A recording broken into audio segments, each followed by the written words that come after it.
మహిమకరంగా ప్రభా ఇంటిని ఈ ఇంట్లో ఉన్న కుటుంబీకులకు ప్రతి ఒక్కళ్ళకి పేరు పెట్ట కాచి కాపాడి ఆశీర్వదిస్తారంటూ యేసయ్య పరిశుద్ధ నామమున అడిగి వేడుచున్నాను తండ్రి. ఆమేన్ ఆమేన్ హల్లెలూయా. దేవునికి స్తోత్రం కలుగును గాక. ఈరోజు వాక్య ధ్యానంలో ఫిలిప్పీయులకు రాసిన పత్రిక 4వ అధ్యాయము 4వ వచనం చదివి సహకరించండి. Book of Philip 4th chapter 4th verse. ఎల్లప్పుడూ ప్రభునందు ఆనందించుడి, మరలా చెప్పుదును ఆనందించుడి. అదే రీతి ప్రసంగి 7వ అధ్యాయము 2వ వచనం. Book of Ecclesiastes 7th chapter 2nd verse. విందు జరిగించుచున్న ఇంటికి పోవుట కంటే ప్రలాపించుచున్న వారి ఇంటికి పోవుట మేలు. ఎలయనగా మరణము అందరికి వచ్చును గనుక బ్రతుక వారు దానిని మనస్సున పెట్టెదరు. హల్లెలూయా. అదే రీతిగా 107వ కీర్తన 1వ వచనము 2వ వచనం చదివి సహకరించండి. Book of Psalms 107 verses 1 and 2. యెహోవా దయాళుడు ఆయనకు కృతజ్ఞతాస్తుతులు చెల్లించండి. ఆయన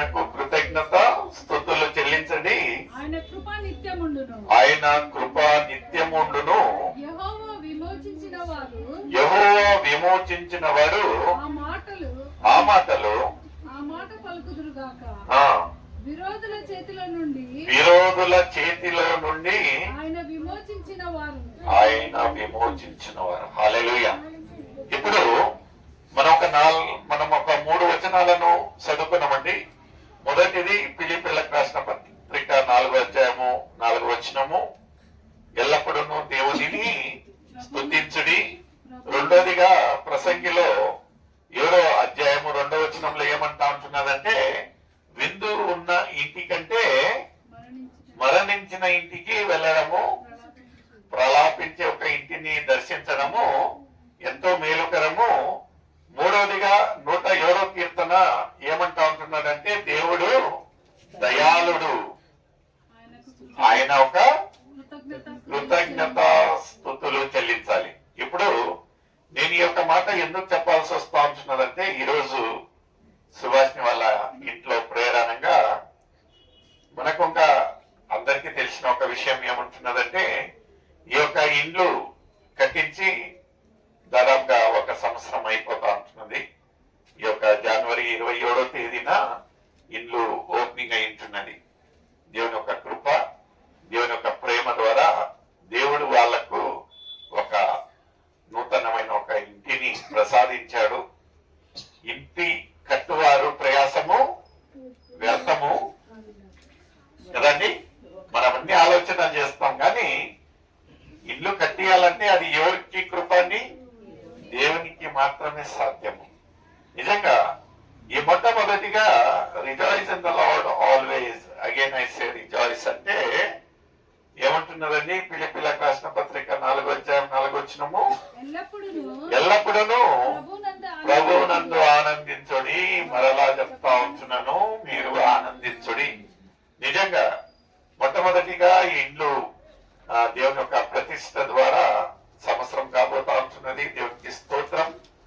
అయితే అదే రీతిగా రెండో మాట మనము ప్రసంగి 7:2లో చూసినట్టు ఏముంటున్నదండి? విందు చేసే ఇంటిని దర్శించటం కంటే ప్రలాపించే ఇంటిని దర్శించడము మేలుకరము. ఎందుకంటే ఈ యొక్క ఇంటిలోనే మనము ఈ యొక్క ఇంటి ఒక ప్రతిష్ట గురించి ఆ ఒక సంవత్సరము అంతా దేవుడు కాపాడి ఈ యొక్క ఇంటిని ప్రసాదించిన ఈ యొక్క సంవత్సరము మనం అనుకుంటుండగా గడిచిన 1 నెల ఇంటిలో ఒక విషాదకరమైన ఒక వార్త ఏమంటున్నదంటే, వాళ్ళ అల్లుడు గారు మరణించిన ఒక వార్త. వేద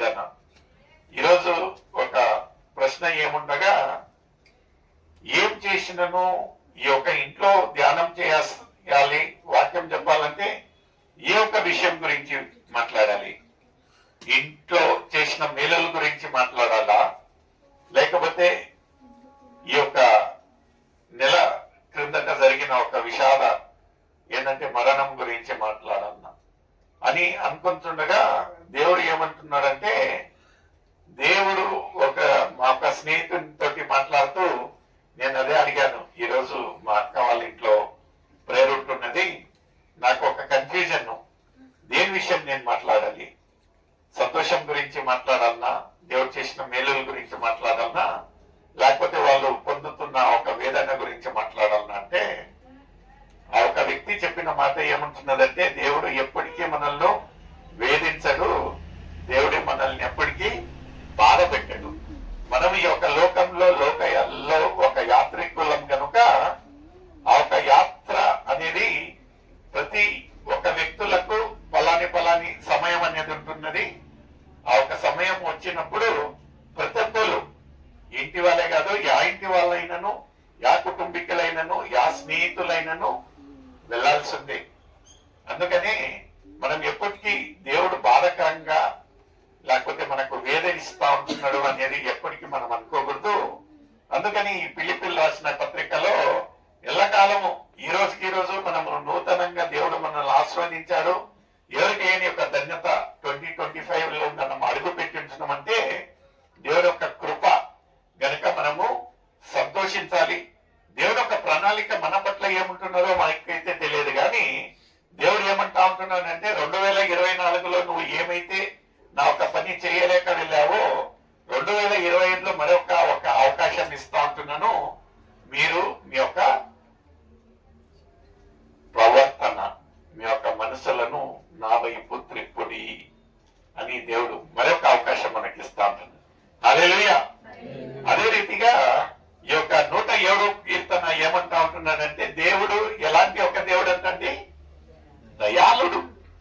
మనం అనుకోవచ్చు ఏంటి దేవుడు ఇంత కఠినంగా, ఎందుకంటే మరణించిన ఒక వ్యక్తి 20 సంవత్సరాలలో 30 సంవత్సరాలలో జరిగిన ఒక వ్యక్తి కనుక మనకు బాధ అనిపిస్తుంది.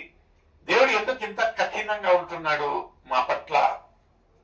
ఎందుకంటే 3 నెలల క్రితం మనం చూసినట్లయితే అన్నపూర్ణ మరణించున్నది. అది కోలుకోలేక ఒక నెల అయిపోగానే ఇతను మరణించేసరికి మనకు ఒక్కొక్కసారి అనిపిస్తుంది, ఎందుకు ఇలాంటి ఒక క్రియ మన ఇంట్లో జరుగుతూ ఉంటున్నది? దేవుడు ఎందుకు ఇంత కఠినంగా మనతోటి ఉంటున్నాడు అంటే ఈ యొక్క వచనం ఏమంటా ఉంటున్నారంటే దేవుడు దయాళుడు. ఎందుకంటే దేవుడు కఠినస్తుడు కాదండి.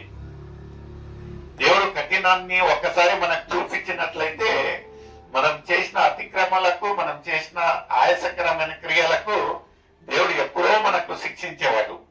అయినను దేవుడు మనల్ని ఇంతగా సజీవ లెక్కల్లో ఉంచాడంటే, ఎందుకంటే నేను ఎవరిని విమర్శించటం లేండి, లేఖనాలే రోమియోలు రాసిన పత్రికలో ఏమంటా ఉంటున్నారంటే అందరూ పాపం చేసి దేవుని మహిమను పొందలేకపోతారు.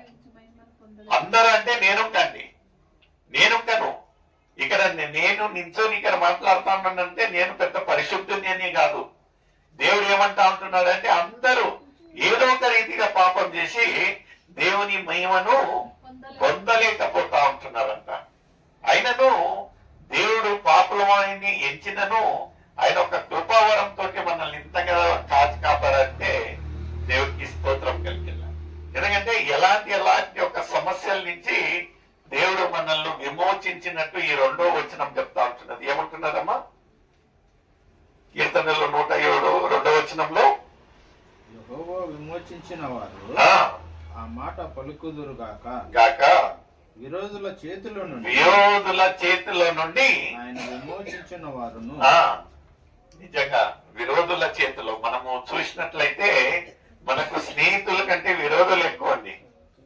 చెప్పనీకి నవ్వులాటగా ఉంటున్నదేమో కానీ విరోధులు అనగా ఒక భిన్న అభిప్రాయంతో ఉండే ఒక వ్యక్తులు. లైక్ మైండెడ్నెస్ అంటారు. లైక్ మైండెడ్నెస్ అంటే మనల్ని మంచి కోరేవాళ్ళు. మనం ఎలా కోరుతా ఉంటున్నాం, వాళ్ళ మన కొరకే మంచి కోరే వాళ్ళు చాలా తక్కువ. మనల్లో ఎప్పుడుంటే ఈయనకింతే కావాలి, ఈమెకింతే కావాలి అనే ఒక విషయంలో మన వాళ్ళు పైచేయి కదా. అయితే మనం సేవించే దేవుడు ఎంత దయాగల దేవుడు అంటే ఆయన అలాంటి ఒక శత్రువులలో నుంచి మనల్ని విమోచించే దేవునిగా ఉంటున్నాడు. అయితే మనం గ్రహిస్తా ఉంటున్నామా? నిజంగా దేవుడు చేసిన మేలులను మనం గ్రహిస్తా ఉంటున్నామా? ఎందుకంటే ఇంటిలో నేను చూసిన విషయంలో మోనికా కుంక ఈ ఉద్యోగం వచ్చి సంవత్సరం అవుతా ఉంటున్నారు. ఎంత అండి? జాన్ 29. ఇంట్లో ఓపెనింగ్ అయింది జాన్ 27. సతతంగా 2-3 రోజులలో 2 శుభకార్యాలు మన ఇంట్లో జరిగి ఉంటున్నాయి. మనం ఆనందించుంటున్నాము, దేవునికి స్తోత్రం చెప్పించున్నాం.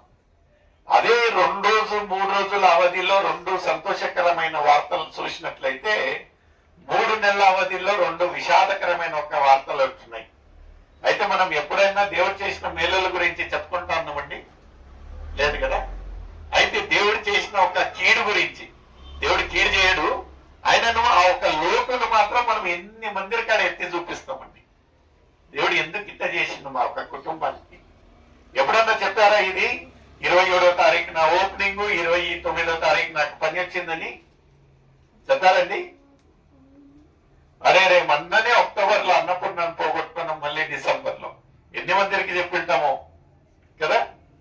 ఇదే అండి మానవులలో ఉండే ఒక ఏమంటారంటే లోపం ఏంటంటే దేవుడు చేసిన మేలులను మనం ఎప్పటికీ చెప్పము, మర్చిపోతాం. అయితే ఎలాంటి ఒక దేవుడు అంటే మేలు చేయక నీవు ఉండలేవయ్యా, ఆరాధించక నేను ఉండలేనయ్యా. నిజంగా ఎలాంటి ఒక పరిస్థితి ఉన్నను వీళ్ళకు వచ్చిన ఒక మంచి ఒక మనస్సు ఏంటంటే ఏమి జరిగిందనో దేవుని చిత్తమే గనక మనము దేవుని సన్నిధిలో వెళ్దామని ఈరోజు సంవత్సరంలో ఫస్ట్ వారంలోనే ప్రేసలు ఎక్కడ ఉంటుందా అనుకుంటా ఉన్నా నేను. ఇక్కడ వీళ్ళింటి నుంచి స్టార్ట్ అండి. హల్లెలూయా. ఎందుకంటే మనం ఒక్క మాటను మనం ఎప్పటికీ మరవకూడదండి. యోగు రాసిన పత్రికలో 5వ అధ్యాయం 18వ వచనంలో ఏమంటా ఉంటున్నదో ఎంత చక్కటి మాట చూడండి. యోగు 5:18. Book of Job 5th chapter 18th verse. తీసిన వారు చదివి సహకరించండి అమ్మా. 6 బాధల నుండి 5వ అధ్యాయము 18వ వచనం చదవండి. ఆయన గాయపరిచి గాయమును కట్టును. ఇక్కడ చూడండి మనం గ్రహించాల్సిన విషయం ఏముంటున్నదంటే ఆయనని గాయపరిచేది ఆయనని మనల్లో కట్టువాడు. ఈ ఓమ్స్ అండ్ ఈ హిల్స్. మనం పెద్దగా బాధపడాల్సిన కసరత్తు చేయాల్సిన పని లేదు. మనకు గాయం తగలేదంటే దానికి ఆయింట్మెంట్ రాసే అతను దేవుడే. మన బాధ ఎందుకంటే తాత్కాలికంగా మనం మనసు నొచ్చుకోవచ్చు, ఆ లోటు అనేది మనకు తెలియచ్చు. అయితే క్రమేణంగా ఆ ఒక గాయాన్ని మానిపోయేది ఎవరంటండి? మన యేసయ్యని. హల్లెలూయా. మనం అందుకే పెద్దగా బాధపడకూడదండి. ఏంటండి ఇది? ఒక్కసారి అయితే పర్వాలేదు, పదే ఏంటండి ఇది? ఎందుకంటే అక్కడ ఏముంటున్నదండి? సంఖ్య చెప్పండి కొంచెం. ఆయన గాయపరిచి గాయమును కట్టును, ఆయన గాయము చేయును, ఆయన చేతులే స్వస్థపరచును. 6 బాధలలో నుండి ఆయన నిన్ను విడిపించును. 7 బాధలు కలిగినను నీకు ఏ కీడును తగులు. హల్లెలూయా. ఎంత చక్కటి మాట చూడండి. మనం అనుకుంటే ఒక్క దెబ్బ తగిలింది, 2వ దెబ్బ తగిలింది. అయితే ఆయన ఏమంటా ఉంటున్నాడంటే 6 బాధలు తగిలినను, కొని 6 కాదు 7 తగిలినను నీకు మాత్రము కీడు జరగదన్న. హల్లెలూయా. ఎంత చక్కటి మాట. నిజంగా ఎంత పక్కా ఓదార్పు మాట. నిజంగా ఇప్పుడుండే పరిస్థితులలో మనకు ఇలాంటి ధైర్యపరిచే ఒక మాటలు, లేఖనాలు ఎంత చక్కగా ప్రతి ఒక్క విషయానికి, ప్రతి ఒక్క పరిస్థితికి ఒక ఆదరించే ఒక వాక్యము. ఎందుకంటే నువ్వు సంతోషంలో ఉన్నాను, దుఃఖంలో ఉన్నాను, వేదనలో ఉన్నాను, నువ్వు ఏం చేయాలంటే లేఖనాలను తిరగవేయాలి. మనం ఇదే చేయమండి.